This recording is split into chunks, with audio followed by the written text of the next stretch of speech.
정부 대응을 보면은 무능하고 부실하기 짝이 없습니다.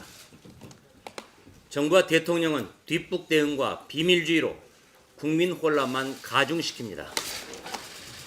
제 말이 아니고 문재인 대통령이 당대표 시절인 2015년 6월 달에 했던 말입니다. 초기 대응 실패는 대통령의 무관심 때문입니다. 일상 파괴가 일어나고 있는데 대통령은 먼 산 보기를 계속하고 있습니다. 이 역시 제 말이 아니고 2015년 메르스 사태 때 현 정무수석인 강기정 정무수석이 당시 정책위 의장할 때 한 말입니다. 그렇게 당시 박근혜 정부를 맹비난하더니 도대체 5년이 지났는데 바뀐 게 하나도 없습니다. 이번에도 정부는 우왕좌왕, 방역망은 뻥 뚫렸습니다. 이렇게 무능하고 무책임한 정권은 처음 봤다는 소리가 절로 나옵니다. 어제는 5번째, 6번째 확진자가 나왔습니다. 국내에서 첫 2차 감염자가 나온 것입니다. 더구나 세계보건기구는 국제 비상사태를 선포했습니다. 2차 감염자가 나왔다는 것은 정부 검역과 방역이 허술하다는 것을 입증한 겁니다. 정부는 여전히 우왕좌왕하고 있습니다. 지난 28일 정부는 30일과 31일 전세기 4대를 띄우겠다고 공언했습니다. 그러나 중국 당국은 겨우 한 대만 허락했습니다. 문재인 정부의 외교력이 형편없다는 사실이 다시 한번 확인된 겁니다. 미국과 일본 등은 이미 자국 국민들을 전 세계에 실어 우한에서 탈출시켰습니다. 우리는 한참 걸렸습니다. 문재인 정권은 평소에 중국의 눈치를 보며 아부를 해왔습니다. 그러나 급할 때 중국 당국의 도움을 전혀 받지 못하는 초라한 꼴입니다. 민주당의 태도도 한심합니다. 민주당은 우리 자유한국당이 국민의 위기의식에 편승해 불안과 공포, 혐오와 배제의 바이러스를 퍼뜨린다고 비난했습니다. 정부의 무능함과 허술함을 반성하지 않고 또 남탓만 해야 된 것입니다. 민주당은 중국에 대해서는 돕고 살아야 할 친구다라면서 혐오감을 조장하지 말라고 했습니다. 국민들은 2차, 3차 감염 우려에 공포를 느끼고 있고 우한에 있는 우리 국민들을 데려오지 못하는 문재인 정부의 무능에 분통을 터뜨리고 있습니다. 그런데도 민주당은 중국 눈치만 살피는 태도를 취한 것입니다. 어느 국민이 정부 여당을 신뢰하겠습니까? 우리 자유한국당은 국민의 생명과 안전을 지키는 데에는 초당적으로 협력할 것임을 누차 밝혔습니다. 공항 검역의 불편함을 초래할까 봐 현장 방문도 하지 않았습니다. 정부는 총력을 다해 구멍 뚫린 검역과 방역 체계를 속히 강화해 주시기 바랍니다. 우한 폐렴 사태 확산으로 경기 침체 먹구름이 더욱더 짙어지고 있습니다. 문재인 대통령과 이해찬 민주당 대표는 어제 경제에 대해서 우려를 나타냈습니다. 그러나 문 대통령은 지난 14일 신년 기자회견에서는 긍정적인 전망을 내놨습니다. 이해찬 대표도 그랬습니다. 그런데 두 분이 느닷없이 말을 바꾼 것입니다.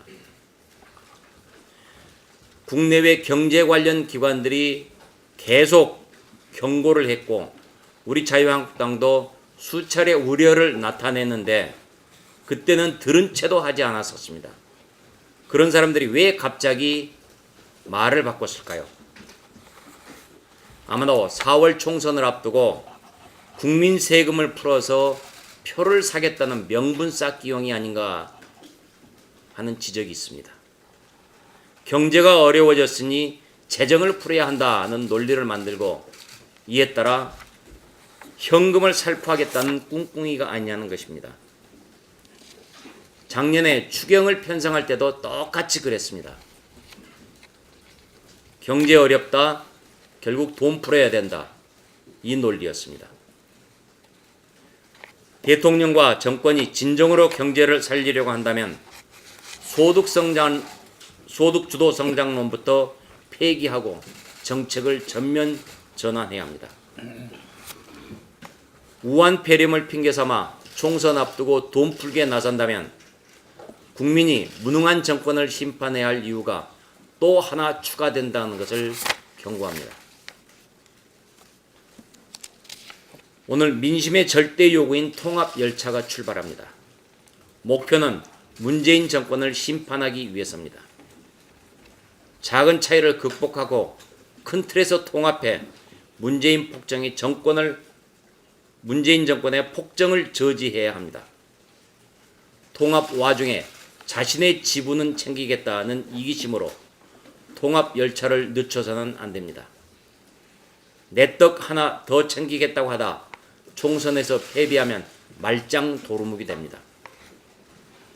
작은 생각 차이로 분열하면 안 됩니다. 문재인 폭정 저지라는 기치 아래 한데 뭉쳐야 합니다. 이번 총선에서 승리해야만 자유우파의 공간 자체가 커지게 됩니다. 안철수 씨도 김문수 전 경기지사도 전광훈 목사도 통합에 합류해야 합니다. 누구든 독자 노선으로는 살아날 수 없는 엄연한 정치 현실입니다. 설령 산다고 하더라도 극소수의 꼬마 정당으로밖에는 살 수 없을 것입니다. 그렇게 되면 정치인 안철수, 정치인 김문수, 애국 목사 정광훈의 존재 이유는 앞으로 사라지게 됩니다. 안철수 씨의 경우 이미 3번의 창당과 2번의 탈당 경험이 안철수 정치의 한계를 확인시켜주고 있습니다. 처음 정치에 들어왔을 때 안철수 현상은 이미 사라진 지 오래입니다.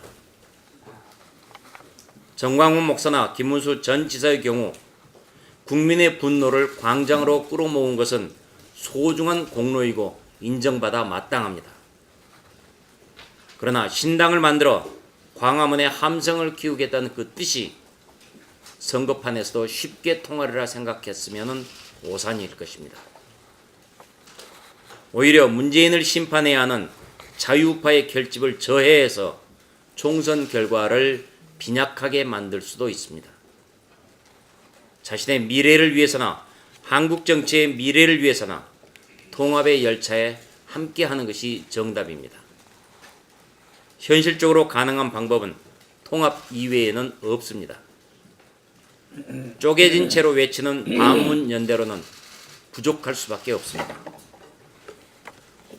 작은 차이를 멈추고 문재인 정권의 폭정을 저지하는 통합의 열차에 탑승해 함께 생존해야만 훗날도 도모할 수 있게 됩니다. 그것이 냉엄한 정치판이라는 것을 안철수, 김문수, 전광훈 세 분도 잘 아실 것이라 믿습니다. 서울의 한 경찰서 정보계장이 지난해 7월 부하들에게 우리 당 소속 국회의원 2명에 대한 조사를 하라는 지시를 내렸다 합니다. 해당 정보관들은 이 지시를 거부해서 실제 정보 수집은 이루어지진 않았다고 합니다. 그러나 경찰청은 이에 대해 조사까지 하고도 해당 정보계장에게 어떤 징계도 내리지 않았습니다. 경찰청은 정보 수집 영역을 범죄정보, 국가안전, 국가안보 정보 등으로 제한했습니다. 민감용 경찰청장도 정치정보를 수집하지 않겠다고 천명했었습니다. 그러나 문재인 정권 출범 이후 경찰이 권력에 충성하려는 일을 반복해서 자행하고 있습니다. 지난 지방선거 당시 황운하 울산지방경찰청장이 청와대 하명을 받아 김기현 후보의 사무실을 압수수색했습니다. 드루킹 댓글 조작 사건 당시 김경수 지사의 휴대폰을 압수수색하지 않았습니다. 경찰은 철저히 이 정권 편에 서서 수사를 해왔습니다. 스스로 정치 중립 의무를 어겼습니다. 정권의 하수인임을 자처했습니다. 경찰청은 우리 자유한국당 소속 국회의원 2명에 대한 사찰을 시도한 점에 대해 공개 사과하십시오. 또 해당 정보계장을 반드시 엄중 문책하고 재발 방지 대책을 마련해서 우리 당에 보고하기를 촉구합니다.